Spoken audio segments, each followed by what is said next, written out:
நீ எனக்கு முன்பாக நடந்து உத்தமனாயிரு. அதாவது என்ன சொல்றேன்னு, நான் உனக்கு என்ன சொல்றேனோ அப்படி நீ நடன்ற. அப்ப என் பாதையில எனக்கு ஒரே ஒரு ஆலோசனை தான் அவசியம், என் கர்த்தருடைய ஆலோசனை மட்டும். நீ நடக்கும்போது, நீ வலதுபுறம் சாயும் போது, இடதுபுறம் சாயும் போது, வழி இதுவே, இதிலே நடவுங்கள். தேவன் தந்த வாக்கு தத்தங்களை, தேவன் தந்த வார்த்தைகளை நான் சுதந்தரிக்க வேண்டுமானால் என் வழி கர்த்தருடைய முன்பாக மாத்திரமே இருக்க வேண்டும். ஆமென் சொல்லுங்க பார்க்கலாம். ஆமா, இதற்கிடையில எந்த ஆலோசனை வந்தாலும் அவைகள் என்னை திசை திருப்புவதற்கு வாய்ப்பு இருக்கிறது.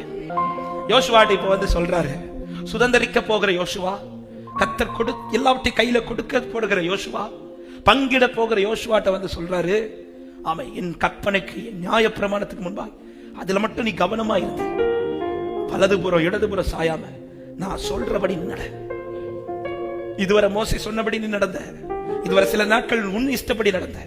ஆனா இப்போ இந்த நாட்கள் நெருங்கி வந்துட்ட, கிட்ட வந்துட்ட. இப்போ உனக்கு ஒரே ஒரு ஆலோசனை மட்டும்தான், அப்பா சொல்ற ஆலோசனை மட்டும்.